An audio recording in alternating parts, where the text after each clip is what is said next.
মালঞ্চ বিদ্যাধরী নদীতে অনুষ্ঠিত হলো নৌকো বাইচ প্রতিযোগিতা।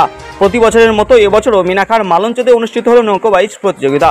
এই নৌকো বাইচ প্রতিযোগিতায় সন্দেশখালী, বাসন্তী, গোসাবা সহ বিভিন্ন এলাকা থেকে খেলোয়াড়েরা অংশগ্রহণ করেছে। এদিন 4টি নৌকো নিয়ে এই নৌকো বাইচ প্রতিযোগিতাটি হয়। প্রায় কয়েকশো বছর ধরে নৌকো বাইচ প্রতিযোগিতা হয়ে আসছে মালঞ্চ এলাকায়।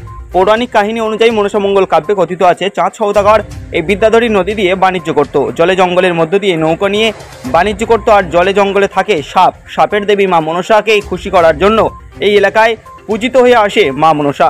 সেই মা মনসার ভাসানকে কেন্দ্র করে এই মালঞ্চ এলাকায় অনুষ্ঠিত হয় নৌকো বাইচ প্রতিযোগিতা। এই নৌকো বাইচ প্রতিযোগিতা দেখতে বিভিন্ন এলাকা থেকে বিদ্যাধরী নদীতে যেমন কয়েকশো নৌকা ভিড় জমায়, তেমনি হাজার হাজার মানুষ বিদ্যাধরী নদীর উভয় পাড়ে বসে নৌকো বাইচ প্রতিযোগিতা দেখে। এই নৌকো বাইচ প্রতিযোগিতায় যাতে কোনো অপ্রীতিকর ঘটনা না ঘটে তার জন্য নদীপথে ও স্থলপথে পুলিশের টহলদারি ছিল চোখে পড়ার মতো। এই প্রতিযোগিতার প্রথম পুরস্কার হিসেবে ছিল নগদ 32,000 টাকা সাথে সুদৃশ্য ট্রফি। দ্বিতীয় পুরস্কার হিসেবে ছিল 22,000 টাকার সাথে সুদৃশ্য ট্রফি। তৃতীয় পুরস্কার হিসেবে ছিল 17,000 টাকার সাথে সুদৃশ্য ট্রফি। চতুর্থ পুরস্কার হিসেবে ছিল 12,000 টাকার সাথে সুদৃশ্য ট্রফি এবং সান্ত্বনা পুরস্কার হিসেবে ছিল 2,000 টাকা।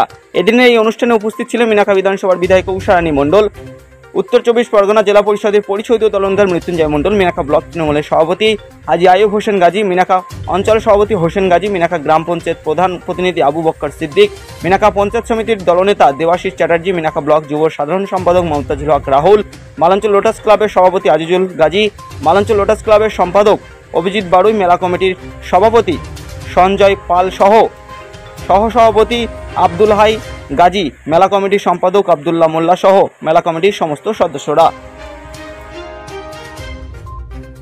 একটা উদাহরণ দেই, মালঞ্চ মেলা নিয়ে কথা বলতে গিয়ে প্রথমে আমি বলতে চাই, মাননীয় মুখ্যমন্ত্রী এত সমালোচনা সত্ত্বেও কি সুনিপুণভাবে পশ্চিমবাংলাকে চালিয়ে নিয়ে যাচ্ছেন। আমরা মেলা কমিটির যারা আছি, মেলা কমিটির কর্মকর্তা থেকে শুরু করে একজন সাধারণ যে সদস্য, তারও সুনিপুণতা আছে, যার জন্য মেলা কমিটি এবারে সুস্থতার সঙ্গে এত বড় প্রতিযোগিতাকে উত্তীর্ণ করতে পেরেছে। ঐতিহ্যবাহী এই যে মেলা, সেই মেলা বহু বছর থেকে চলছে, আজও চলছে। আগামী দিনে আপনাদের পরিকল্পনা? আমরা কেউ জানি না এই মেলার উৎপত্তি কবে থেকে, তবে শুনেছি বেহুলা লক্ষিন্দরের কাহিনীকে অবলম্বন করে এই মেলা, সেই যে মনসা মঙ্গল কাব্য জড়িত আছে এই মেলার সঙ্গে। তো এই মেলা আগামী দিনে আরো সুন্দর হবে, কারণ পতাকা ধরার লোক প্রজন্মের পর প্রজন্ম এগিয়ে আসে। কেউ না কেউ পতাকা ধরবে, এগিয়ে নিয়ে যাবে, এই মেলাকে আরো সুন্দর করবে। এই মেলা একদিন সাংস্কৃতিক প্রোগ্রাম হতে পারে, এই মেলা এক সময় বস্ত্র বিতরণের কেন্দ্র হয়ে উঠতে পারে, এই মেলাকে কেন্দ্র করে দুপুরে রক্তদান শিবির হতে পারে, অনেক কিছু হতে পারে। তার কারণ আস্তে আস্তে বিকাশ হচ্ছে, বুদ্ধির বিকাশ, আস্তে আস্তে চেতনার বিকাশ ঘটছে, মানুষ শিক্ষার বিকাশ ঘটছে। আগামী দিনে আরো সুন্দর হবে এই আশা আমরা রাখি।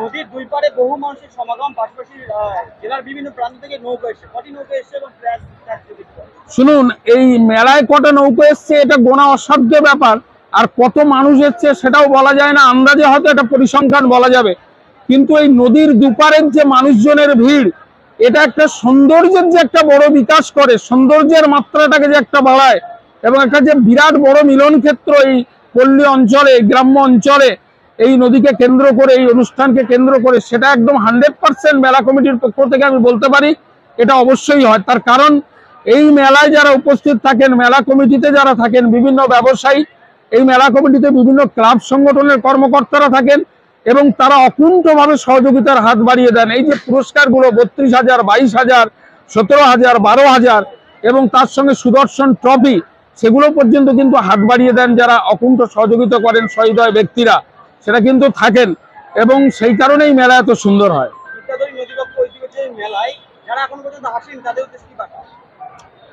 যারা আসেনি তাহলে আমার সেই উইলিয়াম ওয়ার্ডসওয়ার্থের সেই কবিতা, যারা ভোরে লন্ডন শহরের সৌন্দর্য দেখেনি তারা পৃথিবীর সব আনন্দ থেকে বঞ্চিত হচ্ছে। তা আজকের বিদ্যাধরী মেলার এই সৌন্দর্যে যারা আসেনি তারা জীবনে আনন্দের একটা অংশ থেকে বঞ্চিত হয়ে গেল, তারা চিরবঞ্চিত হয়ে গেল। কারণ বাংলাকে ভালোবাসলে বাংলার মেলা, বাংলার ঐতিহ্য, বাংলার ভাটিয়ালি সুর, বাংলার বাউল সবকিছু শুনতে হবে, বুঝতে হবে, উপলব্ধি করতে হবে।